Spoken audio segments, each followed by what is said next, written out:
He then pursued his lifelong dream and left the military, become an airline pilot. In 1979, he was hired by American Airlines. Bill, you can give us some perspective on what the Secret Service advised the president and why. I can indeed, Dan, but first let me show you something. We've just received this extra edition of the Washington Times.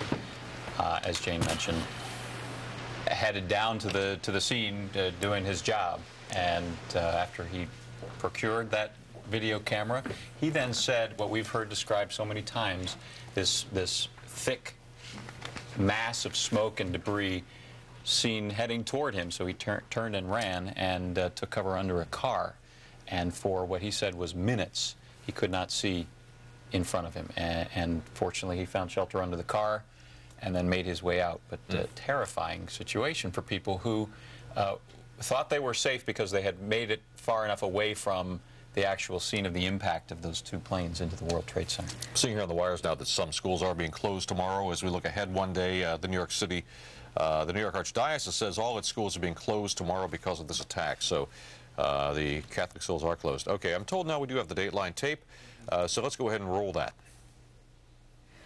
Christian, a Dateline producer, you're getting ready to vote, you hear that there's been this crash, and you walk over to...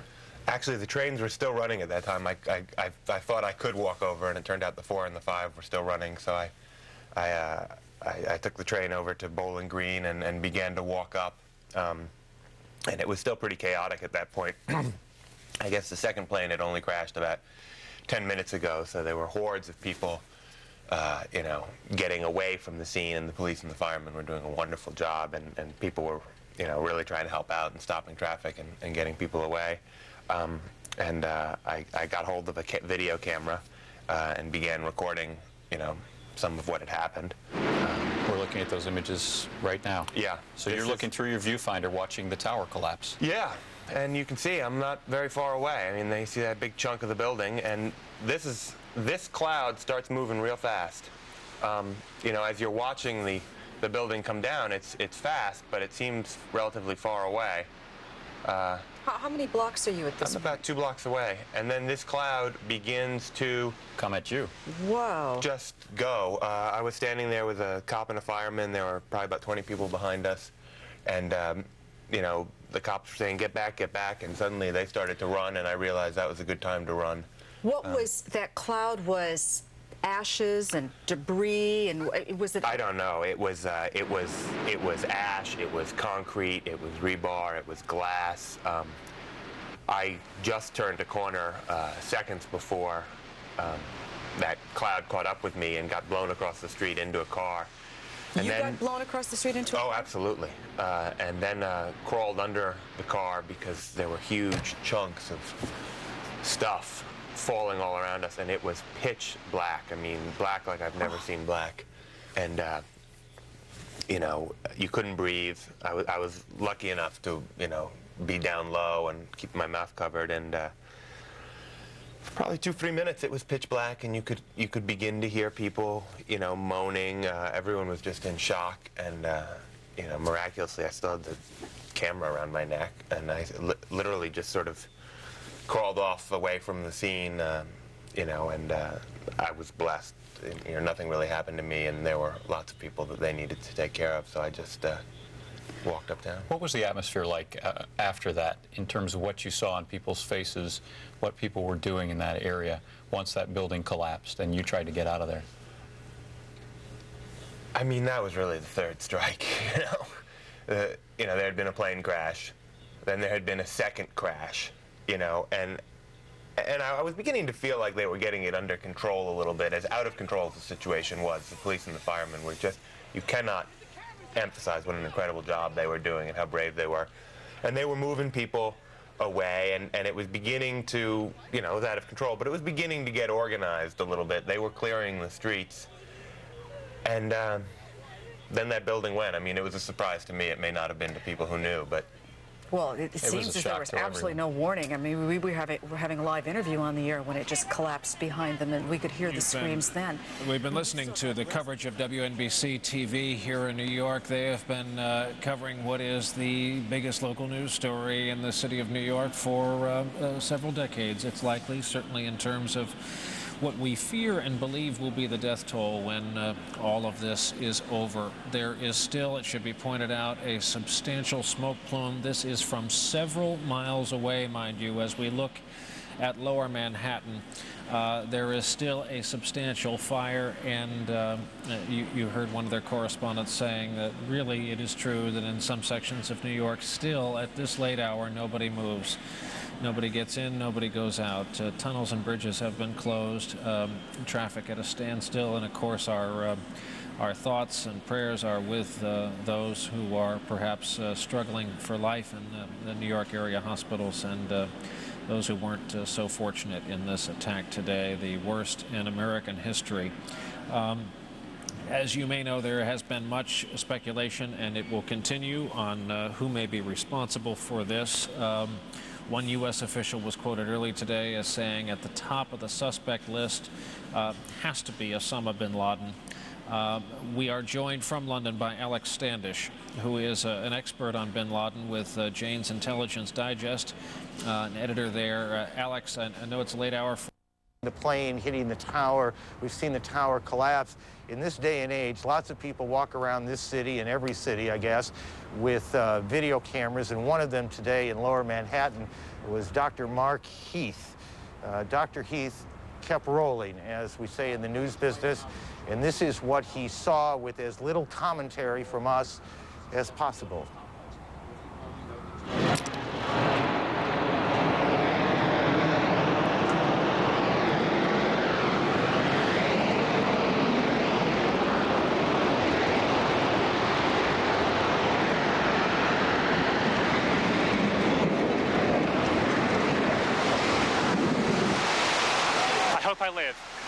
I hope I live. It's coming down on me. Here it comes. I'm getting behind a car. It's incredible. Okay, I'm gonna have to go find people who need help, because I don't think I'm one of them. You okay, sir? Okay. Can I just get a toot off your respirator? Can I get a toot? I'm just getting a couple of clean breaths. That's good. Okay. Back to you.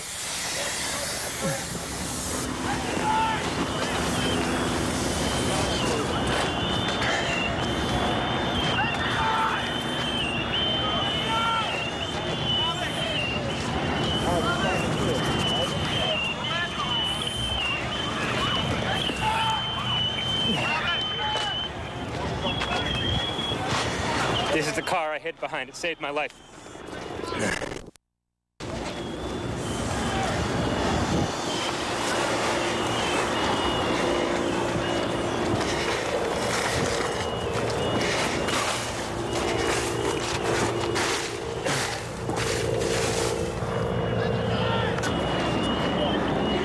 There's all these noises.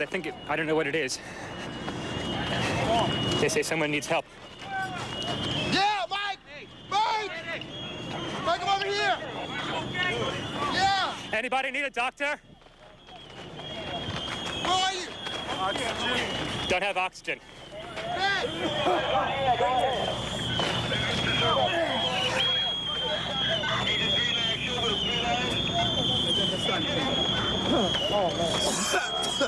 Hello, Doc. Hey, that guy needs some oxygen if someone can share it with him. 10-4. Thanks.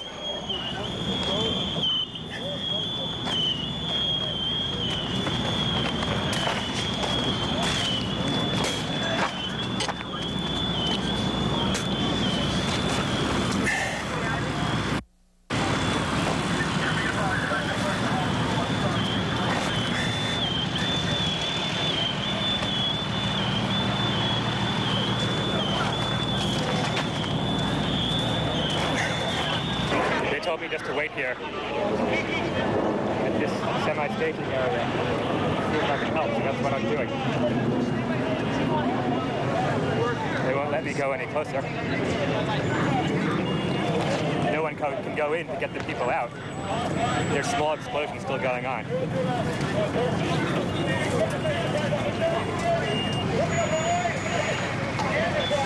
So far, I've just seen some people who needed oxygen from the dust. That was one trauma.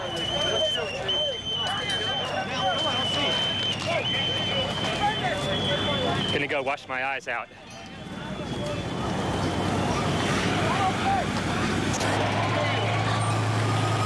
Yeah, that almost made it work.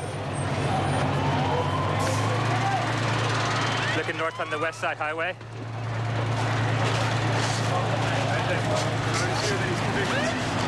You guys going in? Yeah. Come with you. You know,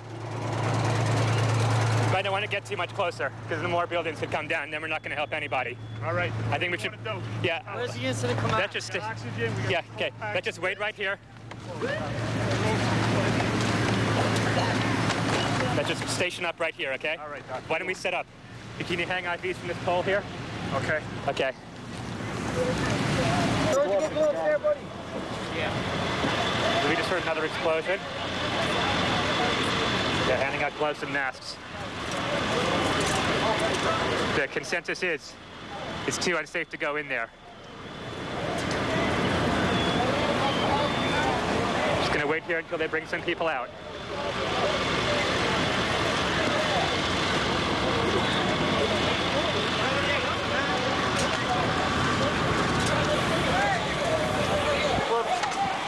I was hooked up with some firemen with some first aid stuff.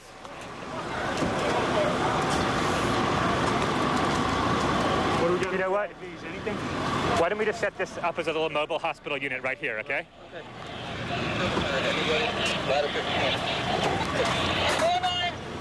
Against all units that are available. We're going to have a new command post on Murray Street and West Street. Any units available, reported with your whole up here.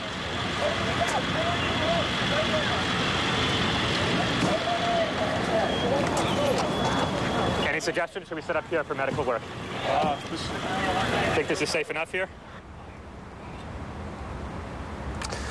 Those pictures shot by Dr. Mark Heath. We don't know much about Dr. Heath, but we, I think, can fairly say that he had extraordinary presence of mind as he continued not only shooting those pictures, but also offering assistance where he could.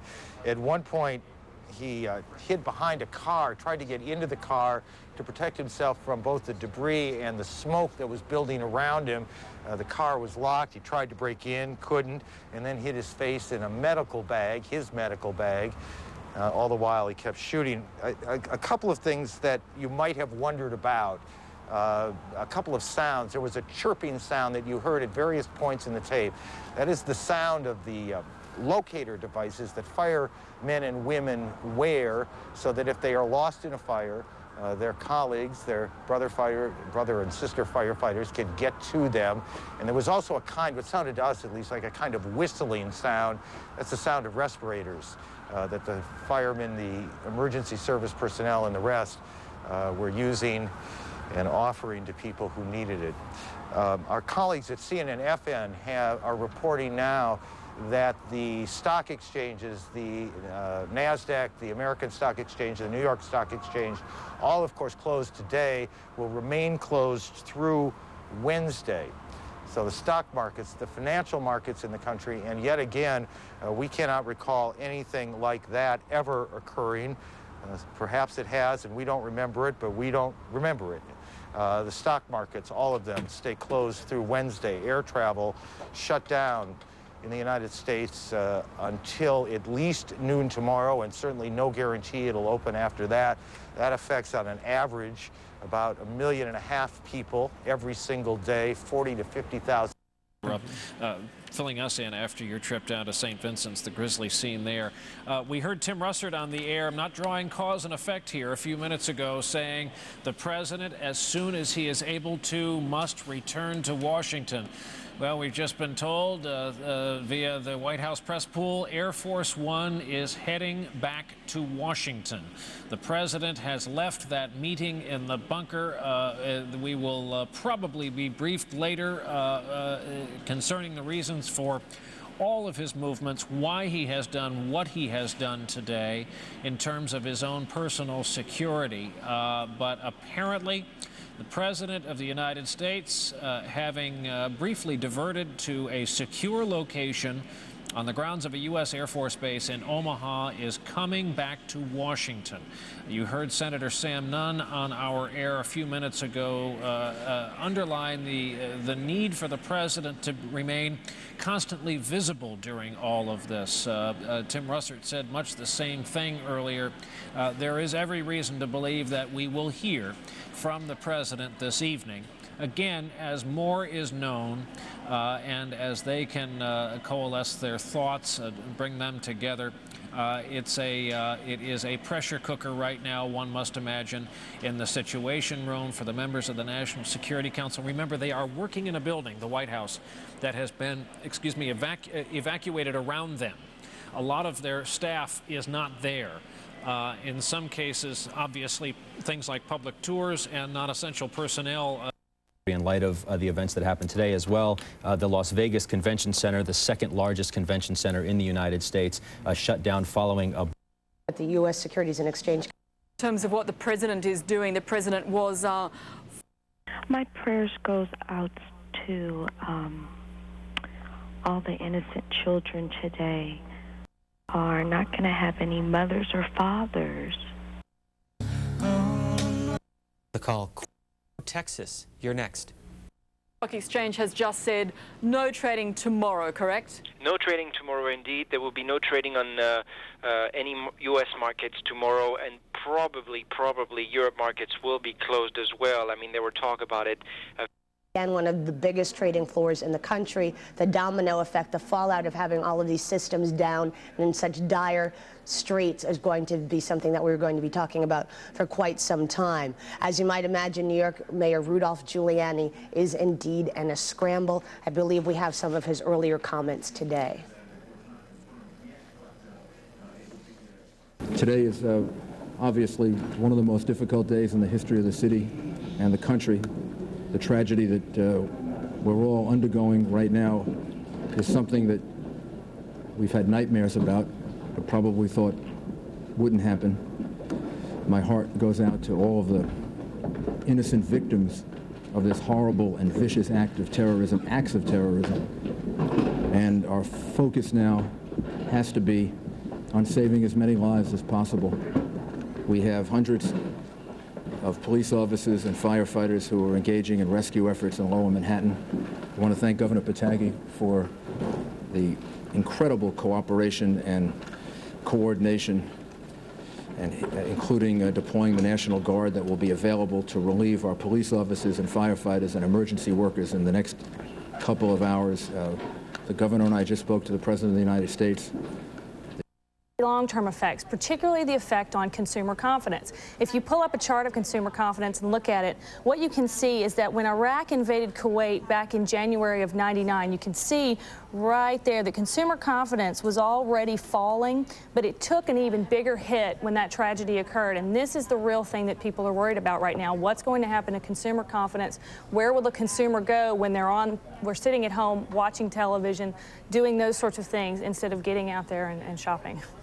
Marcy, thank you very much. And of course, that really is the wild card, or one of many in all of this, is how will the U.S. economy and the world economy react to this? And as you point out, back in 1990, there was a real strain on confidence. Will Americans pull in their horns? Or will they choose not to spend as much? Will they choose to stay at home more? And obviously, how will they change their behavior in light of this? One hears about wealth effects, and they can be measured and immediate, but markets and wealth, markets are made up of human beings, and human beings are emotional creatures, and what they do in response to events like this is often unforecastable, unpredictable, and sometimes most dramatic. We're going to hear tomorrow morning, by the way, from Jim Reed. fire kept going higher and higher. Larger pieces of the building started blowing out of the building. Did it look like it was a succession of explosions, or did it look as though it was the fire that was just bursting windows in that line of succession? It looked like the fire was just spreading from one room to the other and one floor to the other, exploding the windows out. How high up was that on 7 Road? That's the brown building we're looking at right now. How high up was that? What floor? It started around the 12th to 15th floor. And that's working its way up to the roof. And that's about what would you say, a 60-story building? Yes. About a 60-story building? 50 or 60 stories, yes. All right, Ivan, thank you. Brian, I'm just watching as the smoke is just billowing out of that building as well. What are you pointing at? Okay. We're also, let me just read this. There's a sign in front of me on a light stand. It says, donate blood. Blood is being accepted at the following locations, and it lists 3 different locations. With subways down, it is a long walk for a good cause, and these are going up on some of the light standards outside the perimeter. And as I said, people, that this was a very low-tech but high-concept operation on the part of the terrorists. Well, describe that for us. What do you mean by that? High concept. Well, what I mean by that is, you know, Americans tend to rely on high-tech. We look to high-tech to solve most of our problems. Terrorists don't have high-tech at their disposal to the degree that a government such as the United States has. But unfortunately, they have a lot of time. An operation such as this may have been years in the making. We don't know yet how this operation was able to go forward, but let's just, you know, break down the steps. I took a few notes on it. At some point, we all recognized that there was some intelligence failure, that, you know, we've got to do better. We've done good in the past. We've improved our ability to defeat terrorism, but we're not perfect yet. And this is an example of that, to be sure. But then what happened was, the question is, how did these people get some sort of weapon onto an airplane?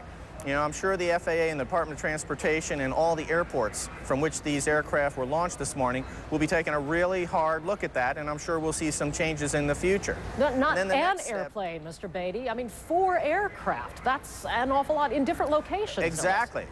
This is a highly sophisticated approach, you know, but it's not the first time we've seen that. We've seen foreign groups destroy 2 embassies within moments of each other a couple of years ago on the continent of Africa. So we know that our opponent is capable of this type of operation, and he demonstrated it today on our homeland. The interesting thing here, Joey, you didn't need to bring across hundreds of pounds of explosives across a border someplace to commandeer an airplane. Why did they choose these airplanes? They picked these wide-body airplanes.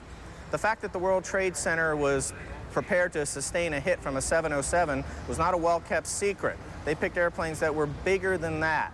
Also, they picked airplanes that took off from the East Coast, headed to the West Coast, that were big airplanes, full of fuel. They weren't interested in killing people on the airplanes. The airplane themselves became the bomb. And so they didn't need to bring explosives into the country. We don't know yet whether it was knives or handguns or whatever. But the next question in the step as we break down the operational acts in this attack is, how did these people get weapons onto the aircraft? And then from there, to continue it, the question is asked, what about a cockpit incursion? How is it that they were able to get into the cockpits of the aircraft, take over the controls, and as we know and have heard in the past that there are transponder codes that pilots can send if an aircraft is hijacked. From what I understand, we didn't get some of that yet, so we have to assume that the cockpits were burst into rather quickly. And I heard Judy Woodruff and others earlier infer, and I join them in drawing the same inference, that it's highly doubtful that the pilots of these aircraft, the United Airlines pilots and the American Airline pilots, were at the controls of these aircraft when they impacted their targets. So we have got to assume and infer that people capable of flying the aircraft, and remember these aircraft are on duty all over the world, these perpetrators no doubt rehearsed this operation, rehearsed breaking into the cockpit and other locations, that they were probably piloted to the target by people capable of flying a military or a jet aircraft. Well, do you think, I mean, I have to interrupt you to ask, do you think that perhaps in looking at the possibility of terror threats, I mean, certainly terror threats have come to this country in the past, and I'm wondering if you think perhaps we were thinking too high concept. We thought of something more elaborate, and perhaps intelligence should have been focused on this kind of low-tech approach. I suppose hindsight is 20/20, but I think there's a lot of good in what you're pointing out, Joey. We have to be able to walk and chew gum at the same time. You know, we cannot just focus all our energies on weapons of mass destruction, chemical, biological, etc. We've all been talking about that, and Hundreds of millions of dollars have been spent on that in recent years. But this didn't use any weapon of mass destruction, and I'm afraid that the casualty tally could approach 5 figures. And that means that we've got to beat these people, not only high tech, but we've got to be high concept. It means we've got to work harder in planning than we have up to this point.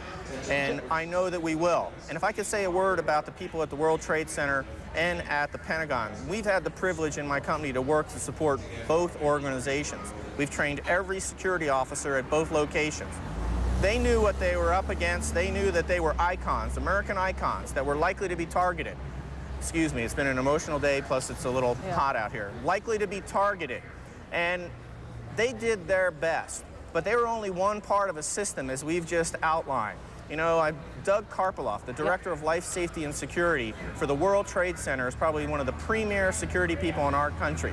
Doug was always afraid of a scenario where there was a mass casualty incident at the World Trade Center and hundreds of emergency vehicles would rush to the scene. They don't have the ability to check all those vehicles to make sure that they don't pose a threat. So we're yet to determine, we've heard reports of secondary explosions after the aircraft impacted, whether in fact there wasn't something else at the base of the towers that in fact were the coup de grace to bring them to the ground. Mr. Beatty, we appreciate all of this. Our hearts are heavy. Our prayers go out to the families of those that suffered today. And our resolve is strong. And in the end, we reached out and called Senator Daschle and Senator Lott, our leaders. We expressed those feelings to them, and we urged them to bring us back in a session as soon as is possible from a security point of view, not for a legislative matter, a big open debate, but just to make clear, not to the American people, but also to those who have struck us today, that we may have been hit, but the American government, it's on its feet, and we're together, and we're going to go forward together and find who did this and make them pay for it. Some individual lawmakers have called this an act of war. Is there a consensus among you?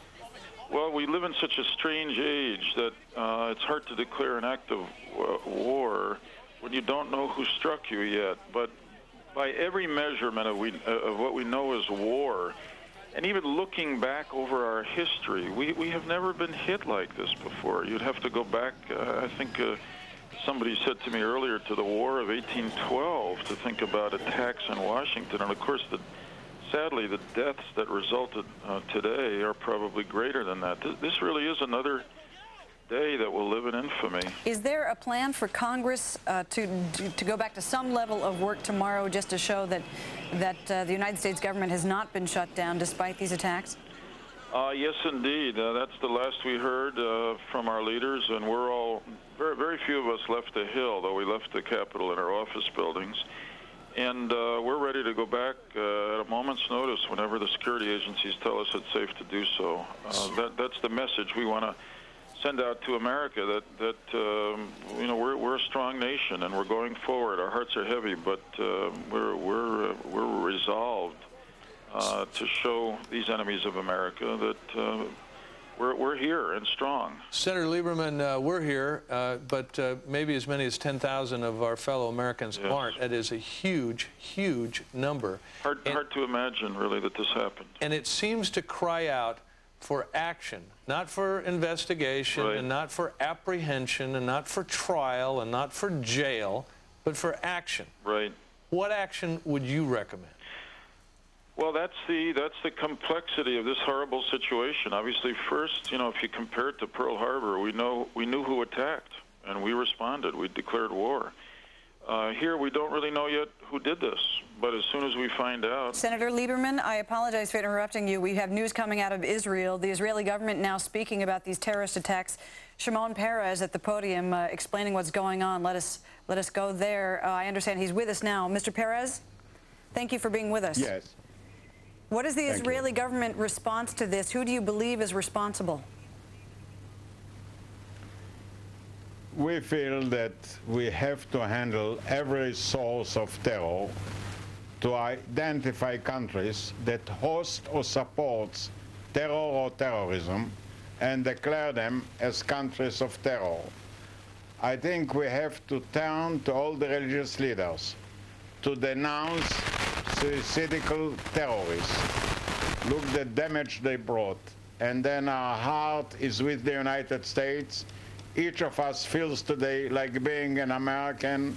Our heart are with the families, with the wounded people. But in spite of it, may I say, America paid a very high price, but America remained the only country that can save the world from this terrible jungle-like introduction. Sir, it was reported. Sir, it was reported earlier today that the Israeli government believed that this was the work of Osama bin Laden. Is that true? No, we don't have definite information, and we are not going to blame or to guess. The Palestinian representative for the PLO here in the United States has said that there is absolutely no clue, there's no indication that any Palestinians were involved in this attack. Do you agree with him? Do you believe him? I think it's a day for the Palestinians to take the opportunity and divorce terror from their own midst. It will help them. Let them go back. Let us come back to the table of negotiations. With terror, nothing will be achieved, because it doesn't matter who is just responsible for this case.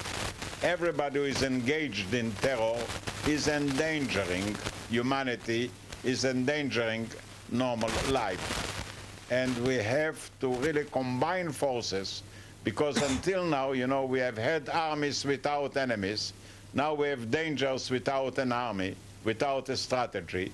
We have to get ourselves organized globally, because terror is global, and bring an end to this terrible form. Mr. Peres, did you have any word through your intelligence service that there was an attack coming on the United States? Did you have any sign? Not specifically. And any information we would have, we would hand it over immediately. As we just now send our rescue team from the Army. We have one of the best in the world. They're on their way to the United States to participate and see if we can be of any help to save even a single life. We have also announced that tomorrow it will be a day of mourning for all the Israelis, because, as I told you. Shimon Peres speaking to us live from Israel. We thank you, sir, very much for your time. Let's go now to outside Pittsburgh, where our correspondent Steve Goldblatt is. Jeff Goldblatt is standing by at the site of that crash of the. Jeff, it's a United Airlines plane. It's believed to be at that site outside Pittsburgh, isn't it? That's exactly right, John, with 45 people total on board. And one of the more profound things today, the imprint of terrorism seared not only on Wall Street, but also on Main Street. Here you have an area 80 miles to the southeast of Pittsburgh, and this plane, which went down at about 10 o'clock this morning. We have rescue vehicles that came in earlier in the day, and they have turned up nothing. No one believed to be alive from this crash. Some of the media just getting back to the scene, which is about a quarter of a mile up on a hill back behind me, and so some of the first pictures just starting to come in within the last hour. I want to get quickly to Chris Kanicki. He's a photographer with the Pittsburgh affiliate of Fox affiliate. He was back there just a couple of minutes ago, and Chris, I've seen the pictures. It looks like there's nothing there except for a hole in the ground. Basically, that's right. The only thing you could see from where we were was a big gouge in the earth and some broken trees. We could see some people walking around in the area, but from where we could see, there wasn't much left. Any large pieces of debris at all? No, there was nothing that you could distinguish that a plane had crashed there. Smoke, fire? Nothing. It was absolutely quiet. It was actually very quiet. Nothing going on down there, no smoke, no fire, just a couple of people walking around. They look like part of the NTSB crew walking around looking at the pieces. How big would you say that hole was? From my estimates, I would guess it was probably about 20 to 15 feet. Long and probably about 10 feet long or 10 feet wide.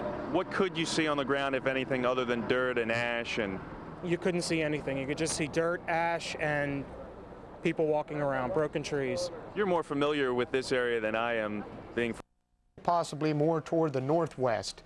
Right now, the track is a little bit uncertain. The circulation is relatively weak. Democrat encouraged her to commit perjury by asking her to sign an affidavit stating assistance. We are exchanging intelligence, and we are working very closely with the U.S. We do that on a daily basis, and we have improved that cooperation as of today. The question as to the almost black. Northeast. A terrorist attack on the Pentagon. And firefighters still trying to fight the flames. This was part of, as you know, part of the outer ring. The E ring is what it's called, where the plane went down. It was actually a United Airlines flight, and it was near the helipad. It destroyed several layers of the building, and fire spread actually from the outer ring to some of the inner rings. However, we should make it clear that the Secretary of Defense is still there. He's still able to work. He's still able to coordinate with the Vice President and the National Security Advisor, who are in a secure facility inside the White House. The Military Command Center in the basement is still functioning. They're coordinating military response.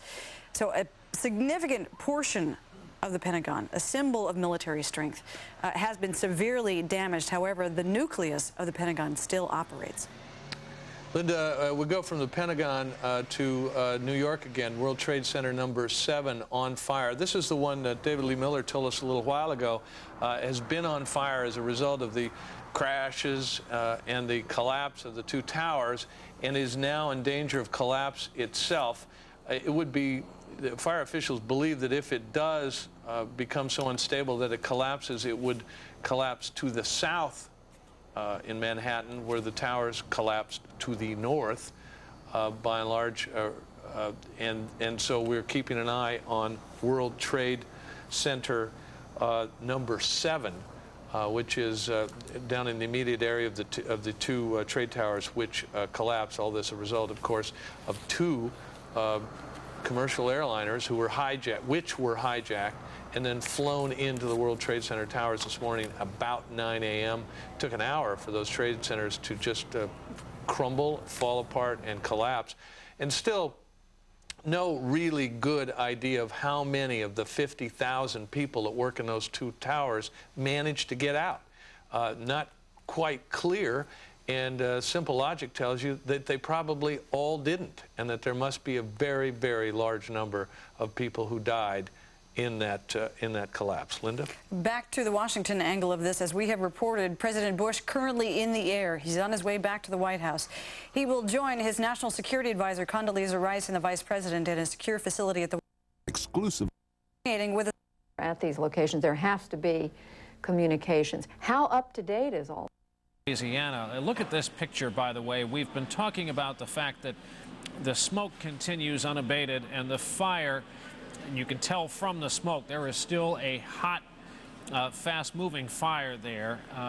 And Ashley Banfield's been talking about this, the building exposures that caught fire after the initial explosion and collapse of the World Trade Center, and the plaza, the vast area at the base of both World Trade Centers, is still burning.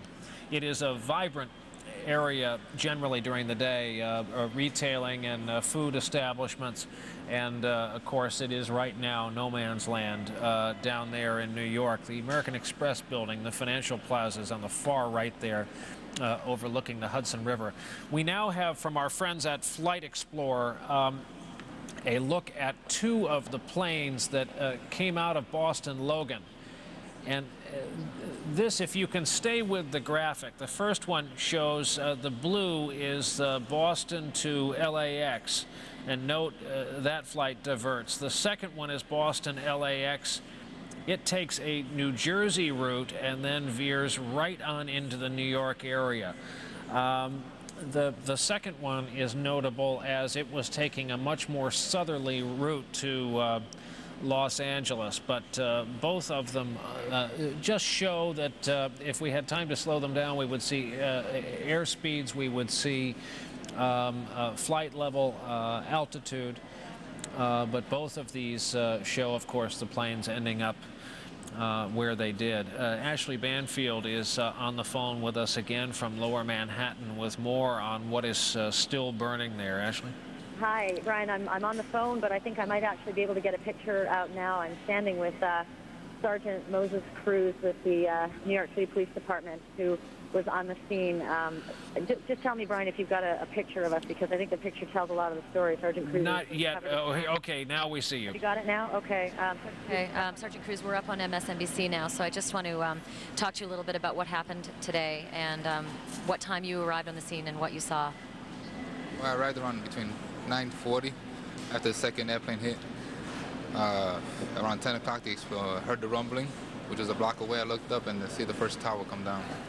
You are covered in the ash, and I'm guessing that you probably had the same thing happen to you that happened to us. It was like day turned to night. What happened with you and your... Compared to what I was before. What happened to you and your fellow officers at the time? What kind of a response did you jump into, knowing that there was going to be very little communication between the department and all the officers? Oh, when it came down, first we froze. We're like, "Oh God, look what's it's disbelief." Then we turned around and started yelling for people to run, because then the smoke is coming around at us. When you were running out of the area, what did you see? Did you see bodies? Did you see casualties? Did you see anything in particular? No, just mainly people running, and I'm yelling at them to run. Then I turned around, the smoke was on top of me. Then after, you couldn't see anything. You couldn't breathe. You couldn't basically do nothing. I just want to make sure this is not a bandage. This is just for breathing. That's the first thing that I got to cover my nose and my mouth. When all of this happened and you finally were able to see, what response did you jump into? What did you do immediately, knowing what you had in front of you was something massive? Well, just whoever needed help. A lot of people difficult with breathing, people with chest pains, people falling with head injuries, because nobody could see anything. We should keep mentioning casualties here. As soon as that information comes in, we're trying to get it to you. But so far, just from the 4 plane crashes alone throughout the United States, 266 people killed.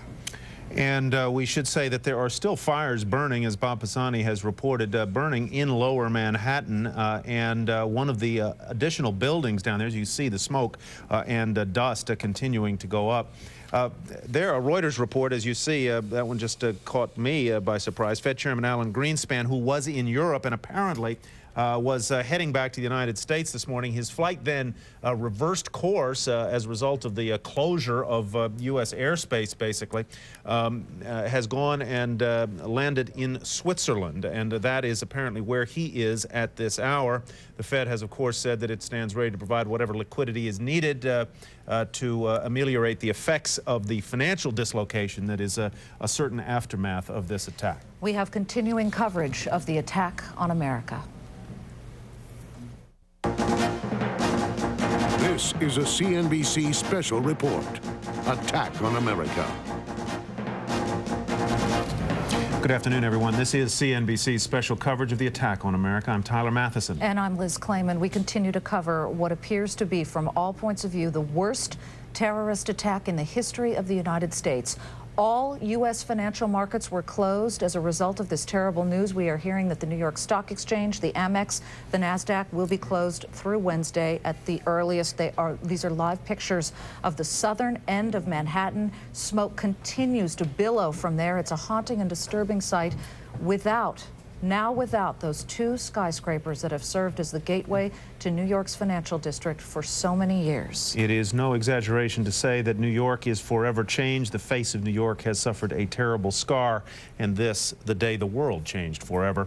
We will update you on the world's financial picture, all, of course, reacting to today's events here in the United States. Michelle Caruso-Cabrera will have that for us in our first news break, but our news editor, Scott Wapner, is here now to bring us up to date on what he has learned. Scott. Absolutely, Tyler. And here is a look at the latest. The White House is reassuring Americans the government is still functioning despite today's terrorist attacks. President Bush says the U.S. military is now on, quote, high alert status. This all began this morning when authorities say terrorists hijacked 4 commercial planes. 2 planes crashed into both towers of the World Trade Center in New York City. A 3rd plane hit the Pentagon just outside Washington, D.C. in Northern Virginia. The 4th plane crashed in a rural area west of Pittsburgh. Altogether, the planes had 266 people on board.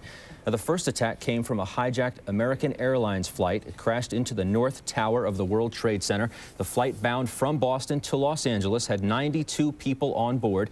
18 minutes later, a second plane, believed to be a United Airlines flight, hit the South Tower. You can see the amazing pictures. It was also flying from Boston to Los Angeles. 65 people were on board that plane. Now, a short time later, authorities say the Pentagon took a direct hit by an American Airlines plane. A portion of the building collapsed.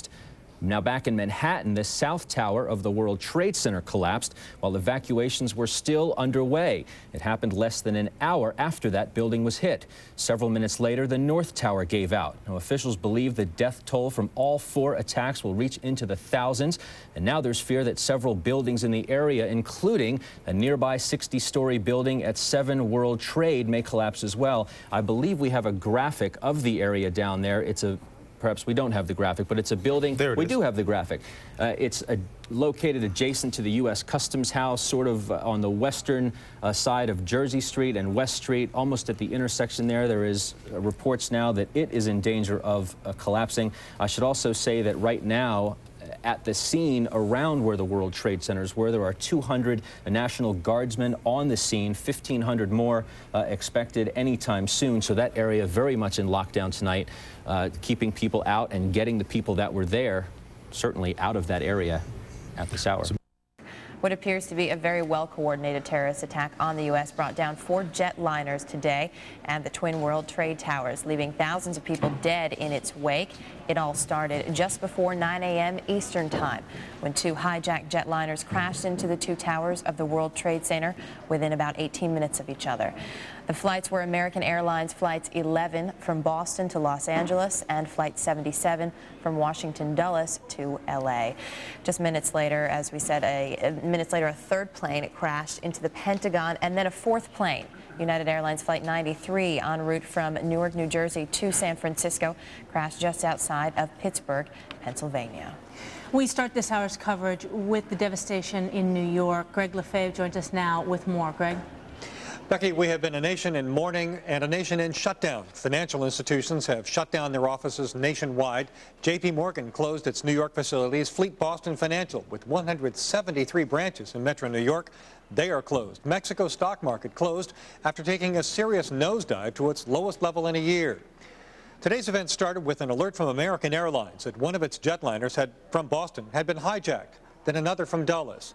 Then at 8:48 this morning, a jetliner slams into the North Tower of the World Trade Center. The world tunes in. Debris and flames explode through the building. The fire roars up and down. And then moments later, a second jetliner plows into the South Tower, nearly going through it. It's an eerie sight that can be seen for miles through an otherwise clear New York day. Then the unimaginable happens. The world's tallest buildings collapse. First, the North Tower twists and tumbles into the Manhattan skyline. Then minutes after, the second tower collapses as well. At 11 o'clock this morning, a hijacked jetliner plows into the Pentagon, collapsing an entire side of the world's largest building and the very symbol of United States military. Military officials there say the toll is heavy. Then another jetliner flying overhead is diverted by military aircraft, and shortly thereafter, a United 767 crashes into suburban Pittsburgh, Somerset County. The FAA orders all planes off the skies and will stay that way until sometime tomorrow. Businesses and official buildings are ordered closed from New York to Washington to Los Angeles.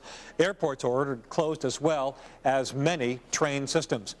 Let's go to Peter Barnes in New York. Peter Barnes in Washington. Oh, yes. Really quickly, because we just saw a little bit of video there that you played while you were speaking, and it's a different angle than we've seen. It was from the ground up, looking. If you notice on here, your screen right now, it's slow motion as this jet goes into the side of the World Trade Center, and it's just unfathomable. It's like something out of a Tom Clancy novel. It is. We were saying earlier, Becky, it's like something out of a Tom Clancy novel, something out of a movie script. We've seen, of course, several scenarios of this, but never did many Americans imagine this would actually happen on U.S. soil. And as you were mentioning, right there, we can see the plane going through the building. Greg Lefebvre, you just mentioned a timeline, and you went through that with us. We also have a full timeline on our website at techlive.com. Greg Lefebvre, thank you so much. Yes. Right now, we want to go to Peter Barnes in Washington, D.C., and find out what he has to say. Peter? Hi. I don't know if we reported this yet, but President Bush is on his way back to Washington.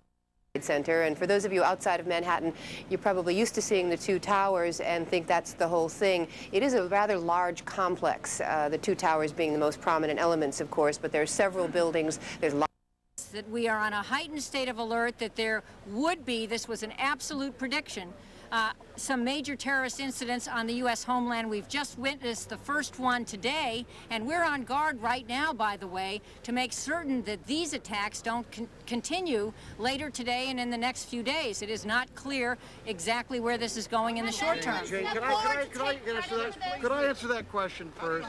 Listen, hold on. I'm not a member of this committee, but I am a member of the International Relations Committee, a senior member of the International Relations Committee, and perhaps the most, I don't know, I understand Afghanistan. I'm a bigger expert in Afghanistan than any member of Congress.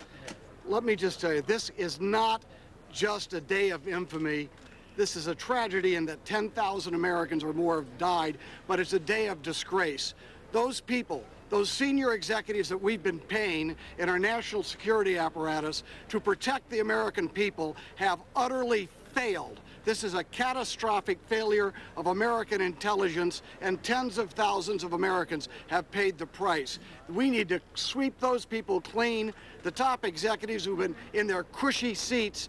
I've been begging people to do something about Afghanistan, and all you people know that, for 5 years. And I said if we didn't do anything about the Taliban, we would pay a dear price. And we had Bill Clinton backing off, letting the Taliban go over and over again. This operation was planned a long time ago. We're bearing the fruit of a defective Clinton policies and of incompetent national security people who've been running the show. Has anyone stepped forward to take credit for this attack? And no, not as yet. Do you have any knowledge whether or not? So no one's stepped forward to take credit. Who is the most likely culprit? Well, there are a number of terrorist groups out there that are very sophisticated. They have a number of resources. There are groups that we monitor on a regular basis. And at this point in time, we're just going to have to continue the investigation. The CIA and the FBI will be doing that. They'll be coordinating together to find out who is responsible for it. And those folks will pay.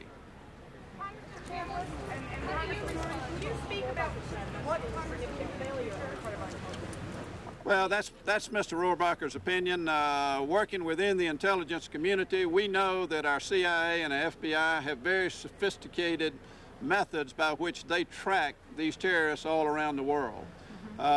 We're able to define who the people are and where they are on a regular basis, but there are a number of these individuals. It's not just 1, 2, 3, or 4 people. There are literally hundreds, thousands of people out there who are involved in these terrorist groups. And to come in now and say that we should have known that this group was going to carry this out, I think is unfair at this point. Right. That may be the result of an investigation later on, but I don't think we can say that today. But I assure you that this working group, under the leadership of Ms. Harman and myself, is going to get to the bottom of this, along with the CIA and the FBI. Nobody wants to get to the bottom of it more than they do. And let me add to that that you will never know, because we cannot tell you how many attacks have been prevented against U.S. citizens in the U.S. homeland by patriots who are in our intelligence agencies and by the technology developed by some extraordinary companies and individuals around this country. Today is a tragedy. No one is denying that. Perhaps mistakes were made, but the point is that for all the mistakes that have been made, there have been incredible acts of heroism around the world by U.S. intelligence assets and our allies preventing attacks on U.S. citizens. Can you talk about what can be done in the future? In terms of your working groups, do you have any proposals that are in the works that you think have the potential of having an impact on some of these terrorist attacks? Well, this working group has only been functioning for a short period of time, just a few months. And Motivated me to get hooked on fire. Investigation into our intelligence gathering community's activities to find out what their shortfalls are. We're somewhat in this attack here. We had an airplane fly into the Pentagon, which is just across the Potomac River from Washington and Arlington, Virginia. Latest wire dispatches I saw. Sure that we're able to get American Flight 7. Run uptown because I was staying there still trying to get footage, but the plume of smoke that came chasing us, it seemed like it was moving at like 20, 30, 40 miles per hour after the actual building, the second tower, collapsed. So we hauled up Greenwich Street and got into what we thought was a relatively safe area, but the damage was pretty incredible. It is in New York. Wall Street Journal during the time of the terrorist attack on the World Trade Center. We were actually in the building. Today's events once again when All News Channel returns, and we'll have some of the other stories making headlines across America. That and more in just a moment.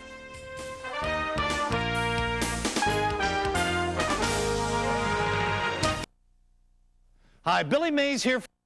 Who seek to destroy our liberty and our way of life. I believe that together we can defeat these forces of evil. At this most difficult hour, all Israelis stand as one with the American people.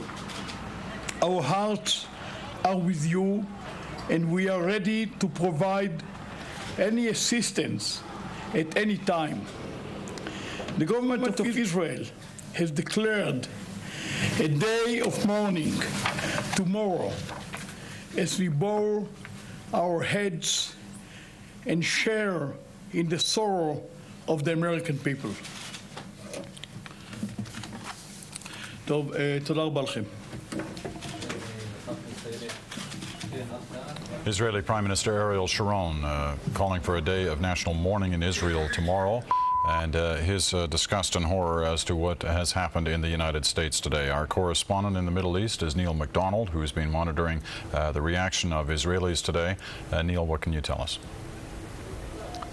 Well, Peter, as you heard from Ariel Sharon, a feeling of profound empathy, I think, amongst Israelis for what happened. Mixed, I think, and not to detract from that sorrow or that sympathy, with a sort of a sense of grim satisfaction that that the world is fighting the same enemy that Israelis have been fighting for a long time. Former Prime Minister Benjamin Netanyahu said as much just a little while ago, saying that Israelis have been in the front line for a long time, and this is a battle between the forces of democracy and the forces of evil and totalitarianism. I think that's representative of what a fair number of people here think. On the other side of the coin, Arab leaders being very, very cautious today. Yasser Arafat, as we've heard throughout the day, expressing condolences and some shock at this. But I should say that there is a disconnect, to say the least, between the Arab leadership and the Arab street. You know, for the last year or so, in the minds of many Arabs, here in the Palestinian territories and as well throughout the Arab world, Israel and the United States have fused into a synonym and are regarded by many Arabs as enemy countries. And there will be people that are happy that someone has been able to strike a blow at Israel's greatest friend and protector. We saw scenes today in Jerusalem, in the West Bank, and in Lebanon of Palestinians dancing and celebrating this, and those scenes will inevitably be replayed. And I think a lot of Arabs tonight are probably worried about a redrawing of the lines of this thing, a shifting of geopolitical lines, and with them cast heretofore as terrorists, and the word Islam synonymous with atrocity in the Western mind. All right, and Neil, when we talked a couple of hours ago, when we were going through the list of who perhaps was capable of conducting something like this, Osama bin Laden's name was mentioned. You cautioned us, as others have as well, as to be careful here. There's no proof of anything yet. But since that last conversation, we've had a number of American agencies reporting that name as well, using unnamed sources in the U.S. administration, suggesting that there are suggestions here of fingerprints of bin Laden on this one, and that to expect action and retaliation soon. Still no public confirmation by any stretch of the imagination of anything like that.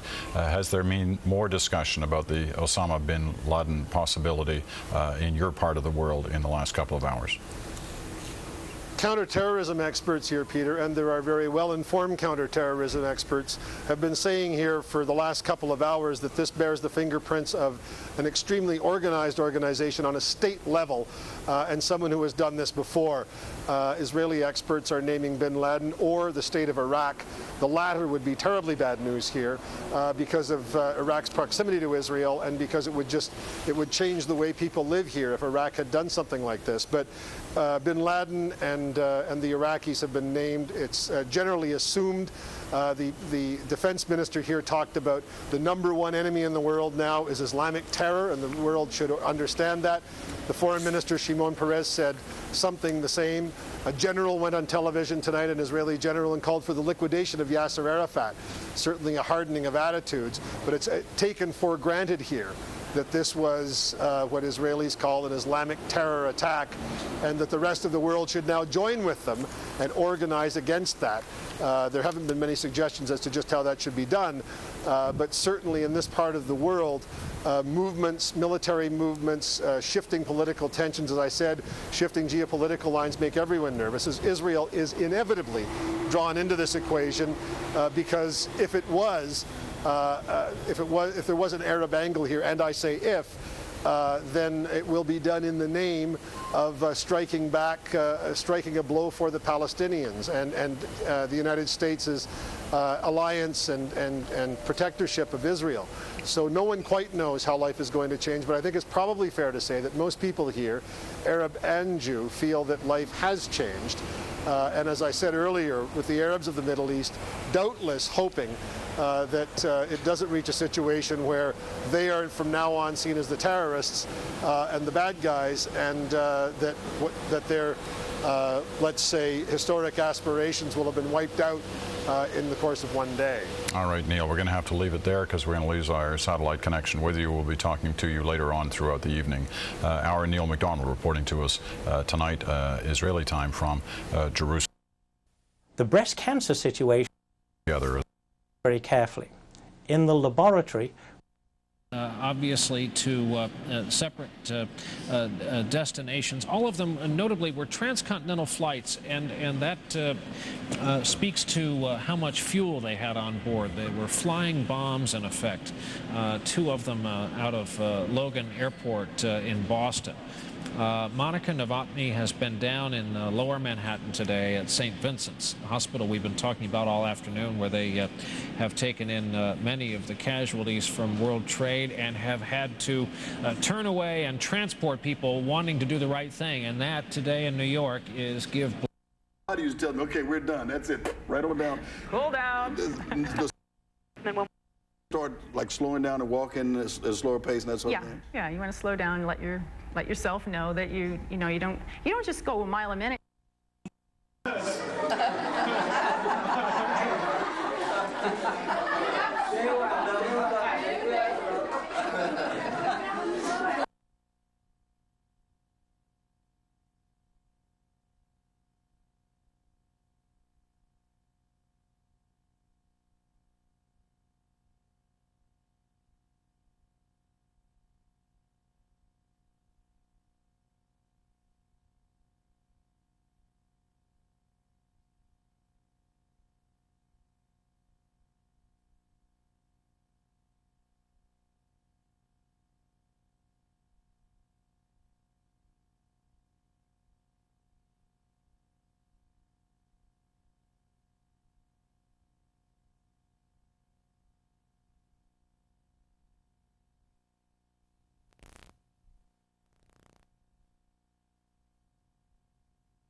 Fue cerrado.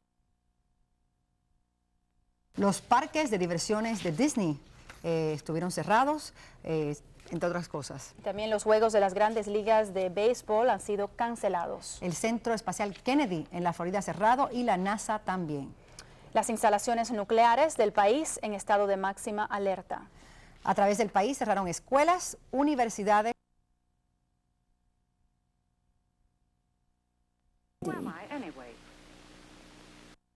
We heard the crash, we ran to the window. Into the building, it went into the Trade Center. It hit the Trade Center, we saw the shrapnel fall.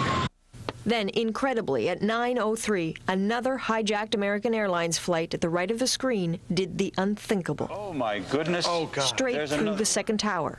This was no accident. My goodness, there's another one. This seems to be on purpose. 153. Within moments, the horror is relayed to the president. He was supposed to be addressing school children. Instead, 2 airplanes have crashed into the World Trade Center in an apparent terrorist attack on our country. Catastrophe enough, but it was about to get so much worse. At 9:45, word of an explosion at the Pentagon. Yet another jumbo jet, believed to be a hijacked United Airlines flight, crashes into the west wing of the military headquarters of the United States. It then collapses. Credible threats of more disasters ahead forced the evacuation of the White House, the Capitol, the State Department. Every federal building in Washington emptied out. This is a federal building here, all right? Think about it. You're not safe here. Buildings across the United States of any significance closed, as was the border. And for the first time ever, every plane in the United States was grounded immediately.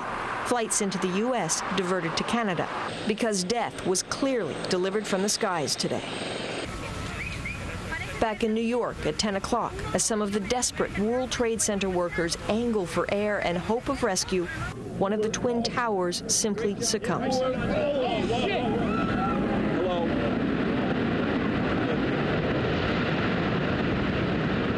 my God, there it goes! At 10:29, the second tower goes. 110 stories each. Tens of thousands of people worked here. 10,000 more were trying to help rescue them, just as the most famous office complex in the world simply disappeared from the New York skyline. The president, en route to an unknown location, had to speak again. Make no mistake, the United States will hunt down and punish those responsible for these cowardly acts. Safety here could no longer be taken for granted, the terror still roaring throughout the United States. Amid the panic in New York and Washington, word that a 4th commercial airliner had been hijacked. A flight from Newark to San Francisco. Just outside Pittsburgh, it crashed into a cornfield. 4 downed planes, office buildings destroyed. No one yet able to even start counting the casualties, not a moment to pause and reflect. Adrienne Arsenault, CBC News, Washington. And the situation doesn't get any better in New York at this hour. As we go live now, pictures once again. Another building has collapsed right as we were watching Adrian's report. One of the buildings next to the area where the World Trade Center towers were. It has been under threat all day today from structural damage caused by the debris that fell from the World Trade Center. We are told now it has collapsed as well. That was expected for the last couple of hours. There were fears and concerns that that building too would collapse. Once again, there is no sense, no estimation right now in terms of casualties in that immediate area. It is expected the death toll is going to be massive. It is known that in New York hospitals, more than 2,000 people have been treated for wounds associated with this incident, but those were mostly walking wounded, people who were not in the immediate area, but in the nearby area and were affected by falling debris. They have been taken to hospitals, more than 2,000 of them. In Washington, we're told over 100 people may have died in the Pentagon building. Now, the reaction to all this through today, the after effects of it, as Adrian hinted, much of it spilling over to Canada, as many flights were diverted from the United States because they were not allowed to land in airports there. They were allowed to land in airports right across this country. Ron Charles has been following the Canadian side of this story. With no commercial aircraft allowed over the U.S., planes that had been on their way there from overseas are being diverted to airports in Canada. That means finding room for up to 500 unexpected aircraft. Airlines in Canada canceled their flights and parked their planes to free up space. We have effectively closed Pearson Airport to normal operations at this point. So scheduled flights in and out of the airport effectively have not been happening today and will not likely happen for the rest of the day. Our priority. Toronto's Pearson Airport plans to accept about 25 diverted planes. The airport in Halifax was prepared for 50. Security was extremely tight. In Halifax, the planes that had been bound for the U.S. were lined up on a closed runway while the RCMP performed a security sweep of each aircraft. The passengers spent hours waiting to get off the planes. We were going to San Francisco, but unfortunately we've come to Calgary instead. The cancellation of flights across North America left thousands of travelers stranded at Canadian airports, and the events in the U.S. left them stunned. Total shock and disbelief. Sounds like something out of a movie. It's unbelievable until I see that on the news. It hasn't hit. I just can't believe it. It's not real. I think it's a disgrace, and I think President Bush should act immediately, without hesitation, of the Pentagon, and nuke every terrorist state in the world. Air Canada announced that the hijacked plane that crashed outside Pittsburgh was a flight the airline shares with United Airlines. But Air Canada officials say they have no record of any of their passengers on board the plane. Ron Charles, CBC News, Toronto. Well, as Ron reported, airports across this country affected by this. Let's go out to St. John's, where Linda Calvert was reporting earlier today from St. John's Airport. She's now near one of the stadiums that I guess is now suddenly the temporary home for some of these passengers who've been diverted. Linda? Well, they aren't here yet, Peter. In fact, they're still out at the airport, but the airport has been shut down. Officials shut it down about an hour ago. There are 27 wide-body jets out there, and that's as many as they can handle. In fact, they're at about double capacity with that. So they will be redirecting all flights from St. John's to either Gander or Stephenville, which is a small town on the west coast.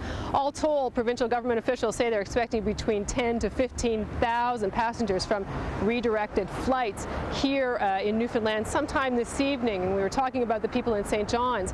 City of St. John's officials say about 5,000 to 6,000 of them are here. They're sitting on the tarmac out at St. John's Airport, but they will be let go soon from those airplanes. That's what officials are saying. And their first stop will be here, which is where I'm standing. This is Mile 1 Stadium. It's a large stadium in downtown St. John's.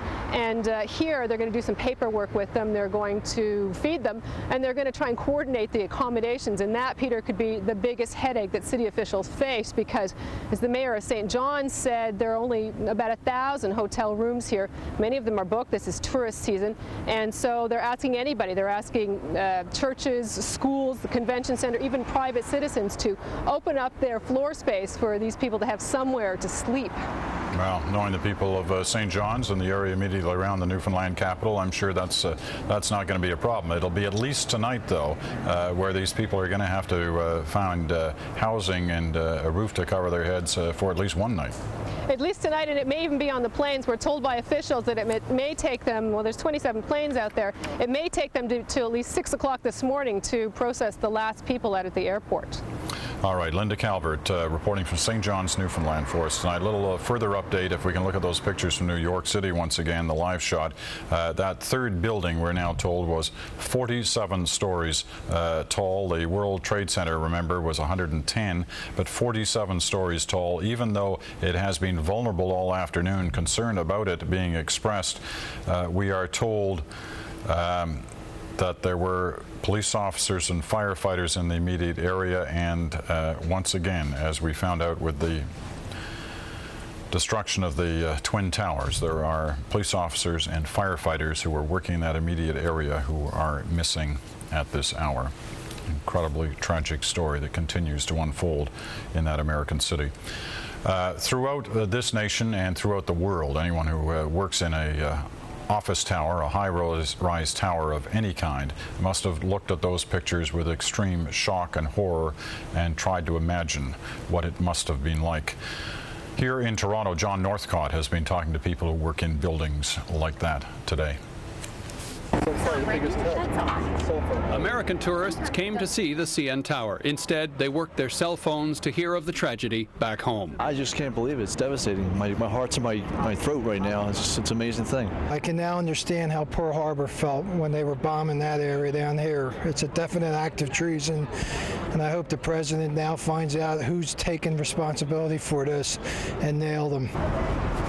Officials weren't ordered to close the tower, but decided to do so out of respect for the victims of the attack. Yes, Bud Purvis is the president of the CN Tower. We've talked to the RCMP, we've talked to the Toronto Police, I've also talked to the aviation control people.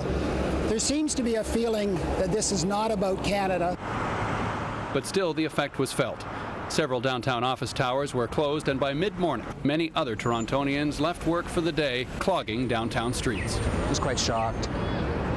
I have a niece who just moved to New York City for her schooling, and she moved right downtown, I think, so she's there. So I'll be phoning family when I get home to find out if she's okay. Pearson International Airport suspended normal operations and was under tight security. Peter Gregg of the Greater Toronto Airport Authority. We have effectively closed Pearson Airport to normal operations at this point. So scheduled flights in and out of the airport effectively have not been happening today and will not likely happen for the rest of the day. Our priority has been to receive diverted flights that were bound to destinations within the U.S. Reaction from Ontario's Premier Mike Harris. Their loss, their pain, their sorrow is shared by every human being everywhere. Toronto's Mayor Mel Lastman. Because there's no fear in Toronto, but it is something that's touched everybody in this city, and everybody is sick at what happened at this cowardly, horrible act. Lastman is asking Torontonians to open their homes to travelers who are unable to return home. The city's emergency service personnel are on heightened alert, ready to be sent south of the border to spell off American services drained by the attack of the terrorists. These people may think they're going to heaven, but I think they're going straight to hell. John Northcott, CBC News, Toronto. Also prepared to head south of the border, Canadian blood being donated from one end of this country to the other after a call from the Canadian Blood Services. They haven't been asked directly yet, or at least they hadn't been a couple of hours ago, for blood to be sent to New York and to Washington, but they are expecting a call like that as there are low blood supplies in both those cities. Canadian donations have been happening all day today. Right now, Darryl McIntyre has been monitoring the situation here in Toronto. People started showing up here at the blood clinic in Vancouver early this morning. In fact, there were some here as early as 8 o'clock. That's hours before the clinic even was supposed to open. I feel sick about what happened in the States this morning, and I just can't sit at home and watch TV. I usually come in anyway, and in fact I was coming tonight, but after hearing about this I thought, I better get in here a little sooner, so that's why I came earlier. Now, staff here have been scrambling to try and meet the demand or the desire for people to donate blood. They did open the clinic early. They started taking blood donations early. They're also going to extend the hours of the clinic, not just today, but for the next couple of days. Today we've had an unbelievable response from our donors to the current disaster that's happening in the U.S., and they're wanting to help in any way that they can. There will be the need for blood over the next 8 weeks. Managers are scrambling to get as many staff members in here to work as they possibly can to meet the demand. And also they're asking donors to call ahead, call your local clinic if you want to donate blood today, and try and make an appointment. Bound for San Francisco. A witness says the plane looked like it was headed in for a landing. I happened to heard a plane come through. It sounded like it was running normal. When it come down over top of me, I seen it go nosedive straight into the ground down here. Everything was running fine on the plane, it sounded like. There is speculation the second United jet was one of the ones that crashed into the World Trade Center. It left Boston just before 8 this morning, bound for Los Angeles with 65 people on board. Friends and family members who want information about either United flight can call 800-932-8555. The Red Cross has issued an emergency appeal for blood of all types. You can help the effort to serve victims of the terrorist attacks by calling 1-800-448-5433. That's 1-800-GIVE-LIFE. The attacks on New York and Washington closed financial institutions today. It is unknown whether or not they will reopen tomorrow. In fact, markets all over the world closed down for the day in light of security precautions. All News Channel will continue in just a minute.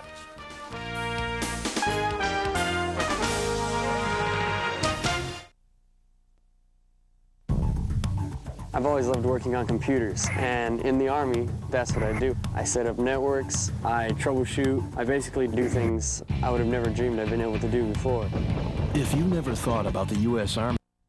That's a look at the Western liners, and that he was capable of doing this. And in fact, I remember around the time of the Millennium strikes, remember all the preparations that were being made and the strikes that were thwarted by U.S. officials at that point, there was in the mix the possibility that there might be multiple hijackings on U.S. soil, and it would have involved some Algerians with ties to Osama bin Laden. So this is something that the U.S. government was aware that Osama bin Laden had been training for, at least in some sort of capability. No one I've spoken to today ever anticipated that it would actually happen. They all seem to be taken very much by surprise that something would have happened on U.S. soil. But they certainly did know that he was training individuals. And also law enforcement sources also tell me that they, in addition to this, saw some activity around bin Laden's camp in the last 2 weeks. And this was the same type of activity that we were reporting right around the time of the possible Millennium strikes, that they saw increased activity around his camps, where he was sending out some of his leaders, the ones right below him, to sort of delegate to other surrogates around the globe. What happens with Osama bin Laden, his network is so widespread that normally it's about 4 or 5, sometimes 6 or 7 layers away from him are the actual individuals who carry out the attacks, and often they don't know who they're carrying out the attacks for. So they try to keep it so Osama bin Laden it doesn't point directly to him. He never claims responsibility for his acts, and they seem to think the same thing may have taken place here.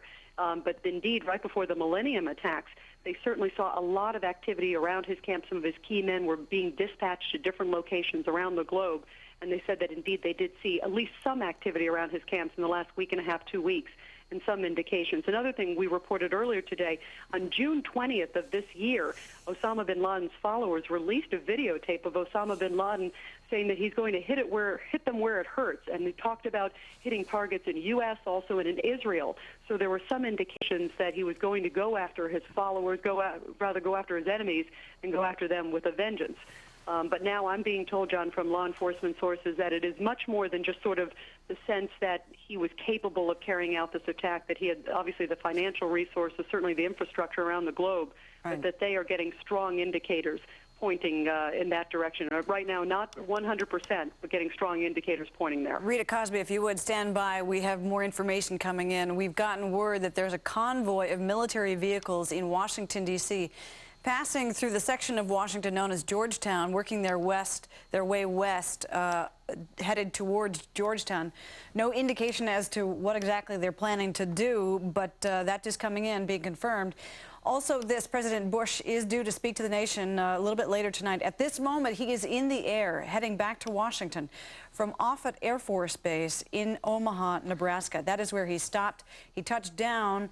He held a National Security Council meeting via telephone, and then he gave this statement before getting back on the plane and heading to Washington. Take a look.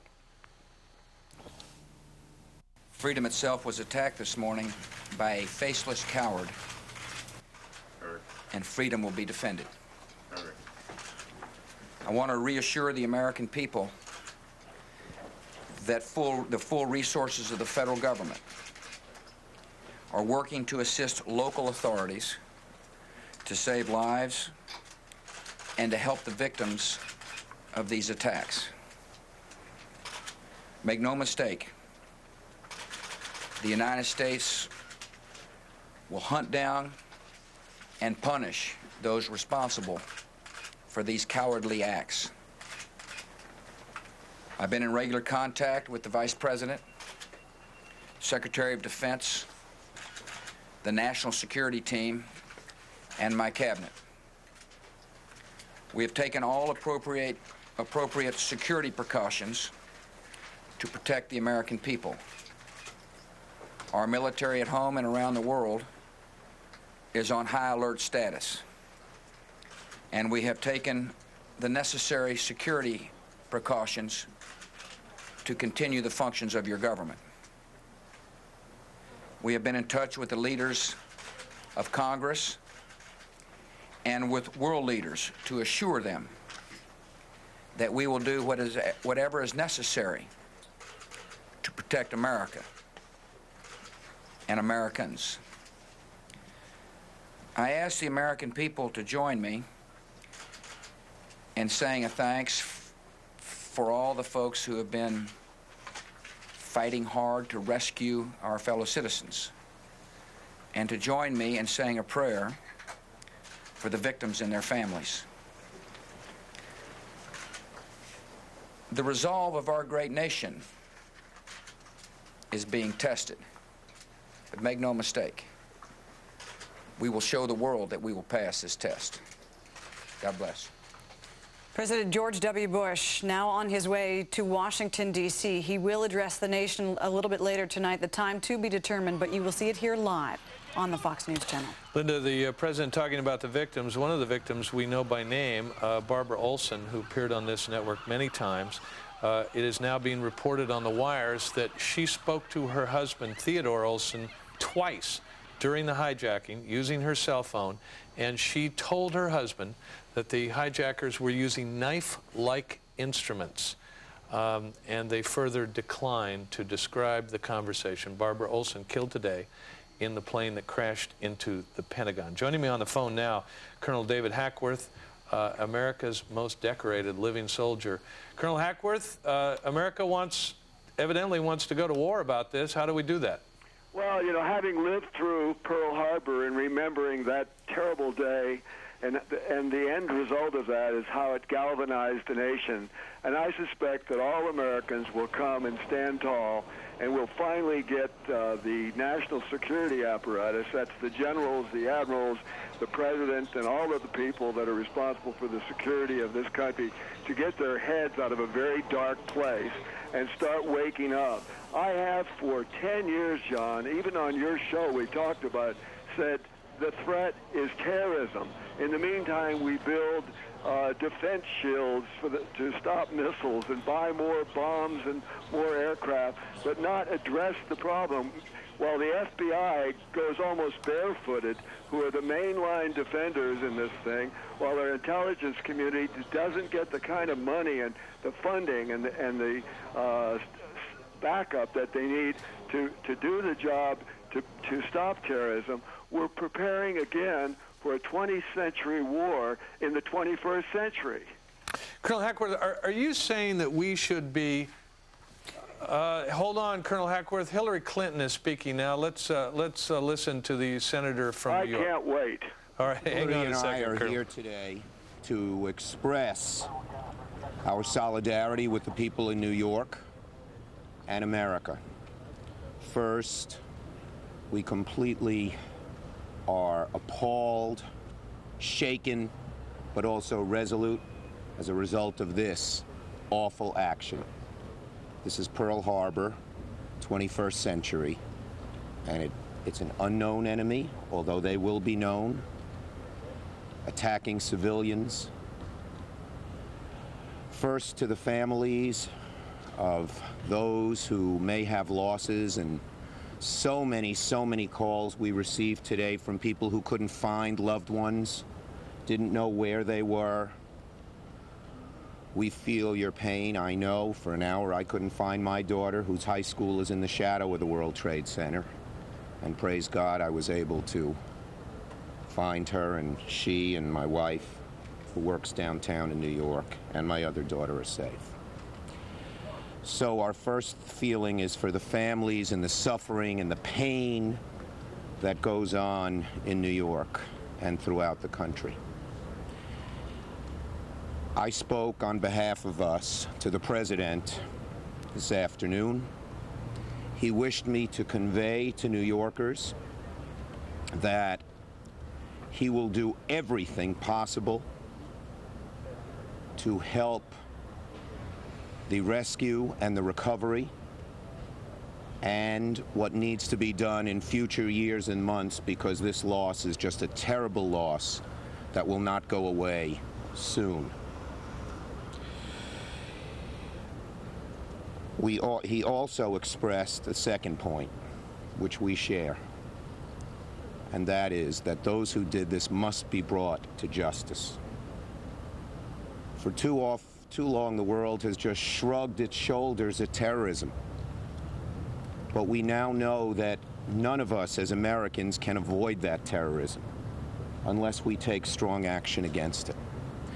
And I expressed to the President on behalf of both of us and all of the Senate that we stand shoulder to shoulder with him in this fight, that no one will try to seek partisan or geographic or any other advantage we will be united in this fight.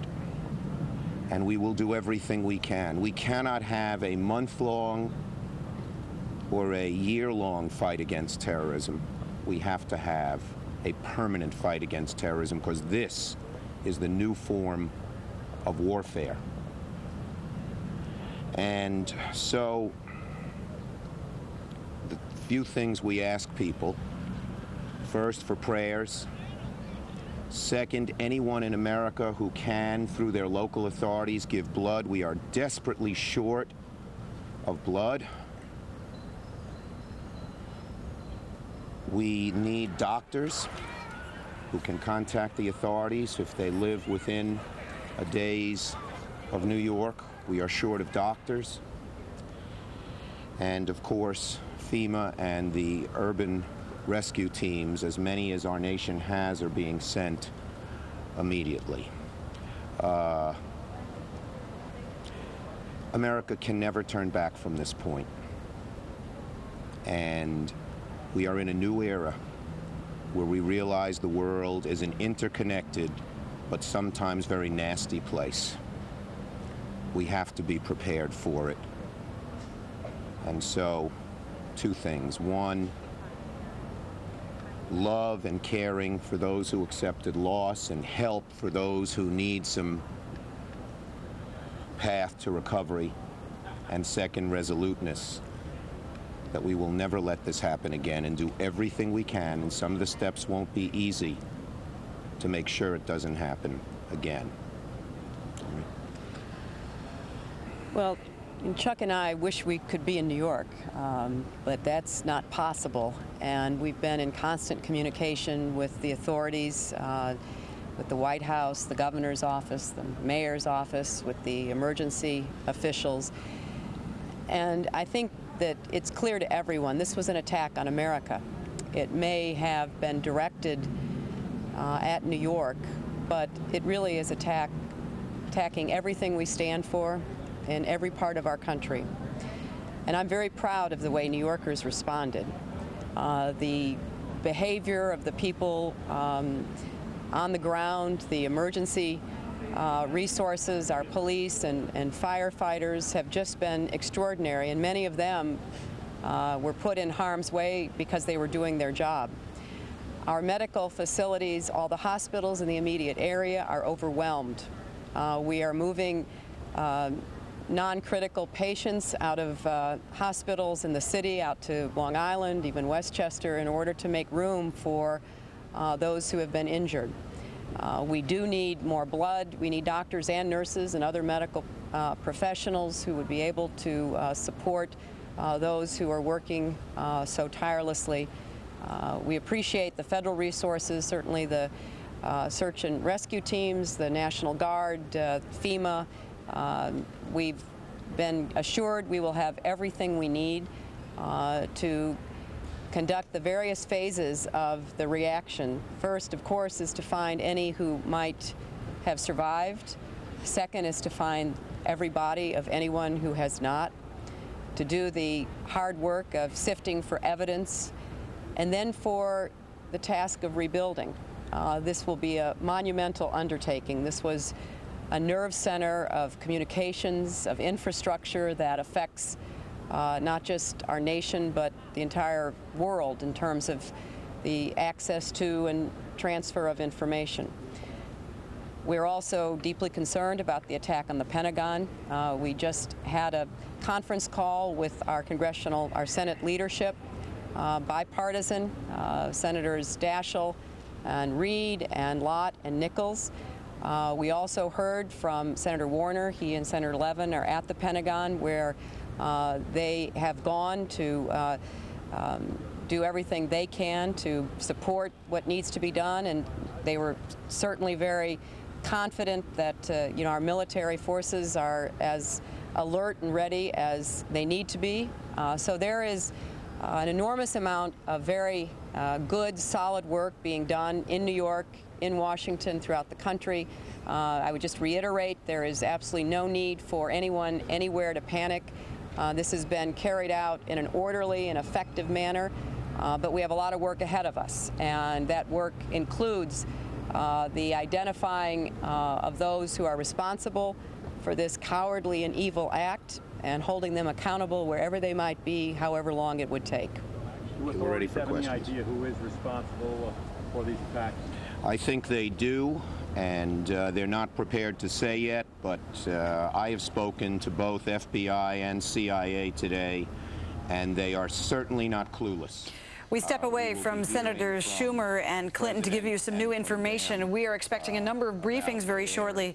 One from the mayor of New York City. Also, in about 15 minutes from now, the Secretary of Defense, Donald Rumsfeld, is due to brief in Washington. Shortly before 7 p.m. Eastern Time, the Attorney General, John Ashcroft, and possibly other members of the cabinet will also brief. They will be at the FBI building in Washington, D.C. With that, we want to let you know what is happening in New York City. The National Guard has been called out to Lower Manhattan trying to help with the rescue.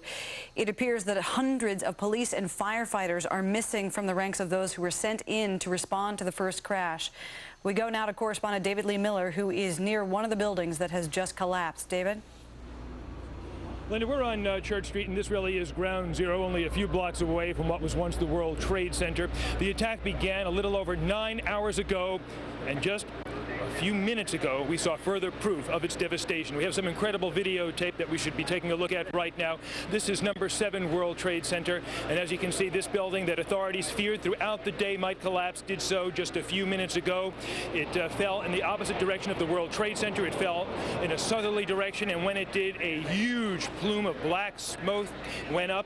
Authorities anticipated that. We were warned it might happen. They gave us special masks to wear. They were wearing these special face masks, but as the plume of smoke began to grow larger and in our direction, they asked us to relocate, and authorities moved us up north about a block and a half, and now what was once building number 7 is also gone. The New York City skyline dramatically changed in just now the last few hours. Now, as for how many people may have died, we still do not have anywhere near an estimate. We do know, according to the mayor of New York, 200 people critically injured, 600 now in the hospital. Countless victims still trapped in the rubble. Authorities having a very difficult time getting to them. It is believed that it could take now up to 1 week before authorities really get an accurate measure of how many people died in this tragedy. As proof of the panic, if you go downtown here on Church Street in front of what was once the World Trade Center, you can see that women's shoes, high-heeled shoes, litter the street. People in a panic, desperate to flee, abandoned their shoes and just ran away from the devastation as quickly as they could. For a while, even the mayor of New York, Mayor Giuliani, was trapped in a nearby building for 10 minutes on 75 Barclay Street when the 2 buildings collapsed when he was here to inspect the damage. Now, at this hour, we have seen emergency crews arrive. I saw just a parade of all types of emergency vehicles. The National Guard is here, and Linda and John, one of the National Guardsmen, made a very interesting point that up until now I certainly did not realize. Today's date, he said, 9/11. Back to you. David, the video we were watching just moments ago is hundreds and hundreds of people running as fast as they could run. Does that give anybody hope that a lot more people than we now think made it out alive? I don't think so, John. I think that's certainly very dramatic tape, and I think it shows that there was a lot of panic, but I have reason to believe that a great many firemen and policemen are trapped in that rubble. They arrived at the building to try and help people who were inside, and when the buildings collapsed, it is believed a great number of New York's finest and bravest died at the scene. I can tell you because I was here this morning a few minutes after 9 o'clock, and when the buildings began to collapse, it was a very dramatic scene here on the streets. The white cloud of smoke that spread in my direction caused myself and the police to run as fast as we could in the opposite direction. But at the end of the day, I think we're only now just getting a small glimpse of the extent of the damage. Back to you. Correspondent David Lee Miller. David, thank you very much. This just in, it has been confirmed that President Bush will address the nation at 9 p.m. Eastern Time tonight. That's 6 p.m. Pacific. You will see it here live on the Fox News channel. We take it back to correspondent Catherine Herridge. She is at one of the triage centers in New York City where they are trying to care for the wounded who've been taken out of the World Trade Center. The cities, great symbols of America. Their ability to strike those is intended to create alarm and panic throughout the United States. And in fact, there have been closings of businesses, of schools, of all sorts of things all over the country in the course of this day because of these assaults. I'm wondering if you can. The smoke continuing to billow after the collapse of yet another building, World Trade Center number 7, collapsing within about the last half hour or so. It had been burning for much of the day. 3 buildings now that are a part of this huge complex in Lower Manhattan are now gone. At the Pentagon, there is word that the death toll there is at about 100 people. There is no death toll right now or casualty toll. It continues to mount in New York City. We know that temporary morgues are now being set up along the piers.